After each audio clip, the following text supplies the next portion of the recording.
we interrupt our program to bring you this important message. This video is proudly not sponsored by College Board. Connect to college success. This video is also not brought to you by the School of Inquiry and Life Sciences at Ashland. Are you tired of regular classes and want something new? Do you want to receive an elective credit for a social studies class? Do you just like human geography? Did you even sign up for the course? Well, your answers are relevant because you have just been accepted into the world of AP Human Geography.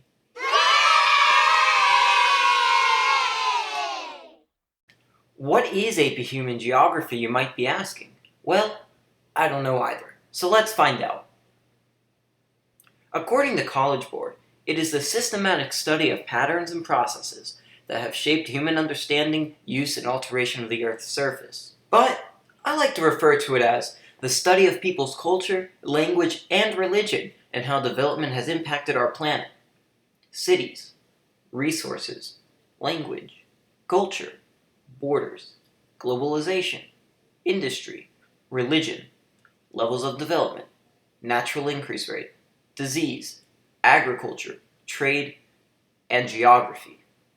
Here are some benefits to AP Human Geography.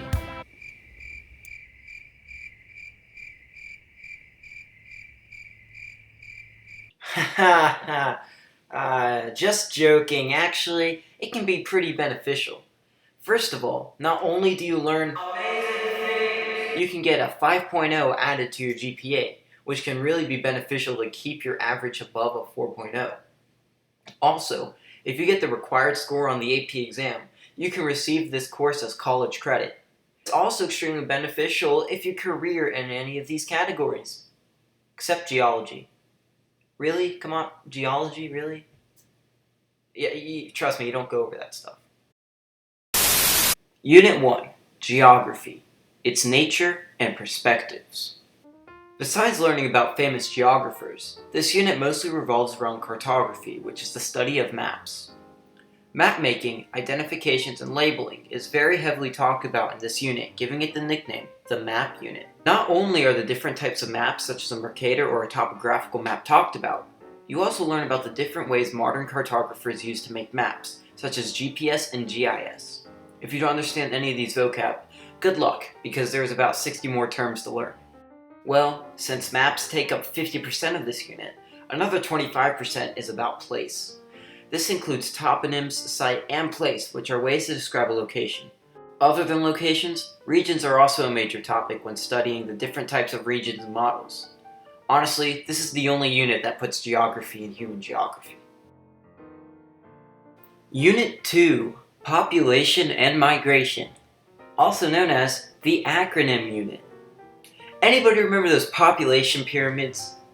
Well, now you have to know what they actually mean in this unit. This unit is 90% population and 10% migration. Under migration, you learn about the different forms of migration and the different types of immigrants who may leave their home country for different reasons. Also push and pull factors. Under population, you learn about population growth and how population is affected by birth rate and death rate. Also, you learn about the stages of development based on population and the patterns developed countries experience compared to developing countries. Not only that, but you learn about different population densities and their formulas. By the way, this is the only unit that has math in it. Unit 3, Cultural Patterns and Processes. The culture unit. Language, religion, and yet again culture. This deals mostly with the human part of human geography, as you study the different beliefs and behaviors of humans. If you took world history, the religion portion should be pretty familiar. Culture does not only deal with cultures around the world, but also includes pop and folk cultures and the different ways trends are spread and how cultures interact with each other. But the hardest part of this unit are the languages. You learn about the different dialects of a language and conflicts between languages and their associated countries. Not only that, but you can learn about the categories and subcategories of the language tree. As long as you can memorize the different religions, cultures, and languages, this unit should be pretty easy. Also, the different types of cultures are discussed in this unit as well as trade languages like a pidgin or lingua franca, or an official language. Honestly, there isn't much to this unit besides the words language, religion, and culture. Unit 4, Political Organization of Space. This unit is 100% about states. No, not those states. These states. It's about countries and the different types of borders they have, and the different types of shapes of the country, like whether they're landlocked or not. Also, it deals with their governments, either a unitary state or it has federalism, and how each level of government interacts with the other levels of government. Now, there are many types of states, such as a unitary state, a nation state, a microstate, and much more. This unit has a few theories, such as the domino theory, and also talks about borders between countries and the comparison between them. Most importantly, you'll learn about the many international organizations, such as the EU, NAFTA, NATO, etc. This unit was personally my favorite out of all of them. Unit 5, Agriculture, Food Production, and Rural Land Use. I guess you could say this unit was pretty dry. Okay, that was pretty bad. Now get prepared for some of the longest textbook chapters you'll ever read. In this unit, you learn the difference between subsistence and commercial agriculture, and the different forms of each one. You talk about cereal grain and the different agricultural hearths.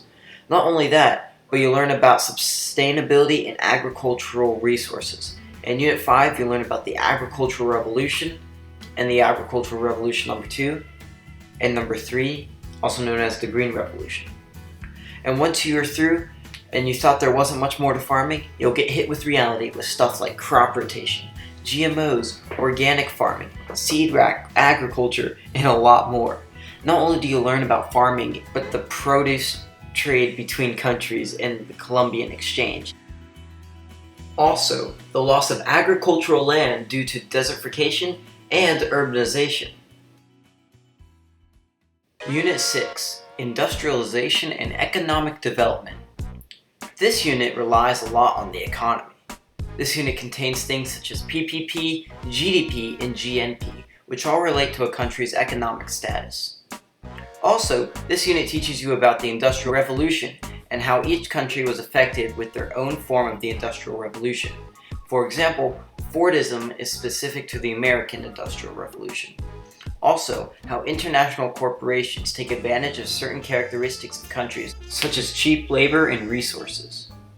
This unit also mentions exporting processing zones, bulk gaining and reducing industries, and transnational corporations.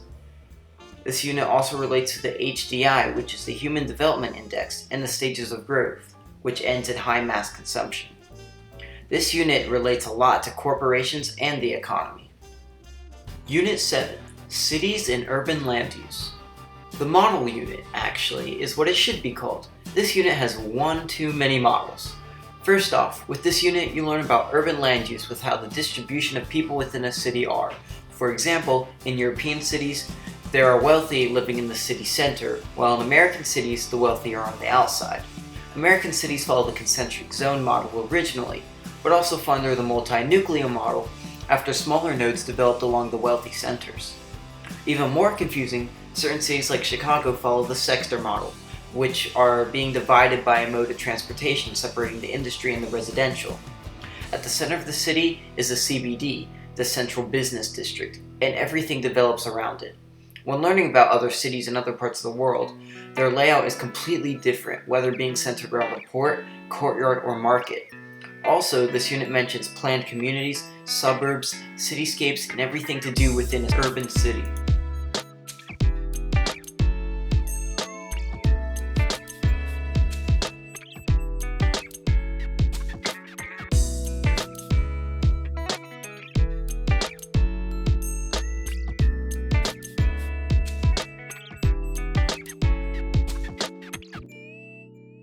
Class expectations. At the start of the year, you get a core and periphery country. For me, it was Israel and Madagascar. Remember these countries like your lunch number because they will be brought up in almost every unit for some sort of project. For example, the project being shown right now was the culture project on our core country. This, I would dare to say, is one of my best examples of a project for this class. More frequently are case studies, which involve research over the internet. They are easier than projects, but still require a bit of research and time out of class. You will even get a case studies on your own core and periphery countries. Notes are very important in this class, not just to learn, but to survive the quizzes. All of your notes should be Cornell style, but I recommend whatever style helps you learn the best.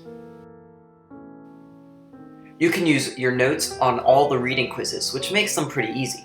But if you didn't read the chapter and take the notes, then they're not so easy. Now, I showed you what a project looked like, but this video right now that you're watching is another great example. As you can see, the projects are normally something you really can't do the night before, and you need days of preparation and research in advance. Second to last are binders. Binders are great in this class, so make sure you keep track of everything you get. The table of contents is only displayed certain times in the class, and if you miss it, it's on you, and you might need to ask a friend. As you can see, my binder was not the best, but I think I did pretty good, and I got some decent grades on it. Make sure you take good care of your binder, and binder grades are nothing to joke with, as they can affect your overall grade harshly. Lastly are tests, which I find to be the easiest, not because the questions are easy, but because by the time you take the test, you have spent weeks working on the unit and you feel pretty prepared. I aced almost all my tests, but on the ones I didn't ace, I did test corrections. You can unlock test corrections if you do the study guide for the test, so make sure you do them. Doing test corrections can get you half of the credit back on all of your tests. Finally, technology policy. It's as easy as this quote I'm about to tell you. If the teacher does not say you can have your technology out, then just don't take your technology out. It's that easy. Breaking this policy can result in confiscation of your phone or worse. And having laptops, I know you want to play games, but this is not a class you can afford to miss the notes because you were too busy playing on your laptop. Here's my own advice. If you don't think an AP class is right for you, just don't take it.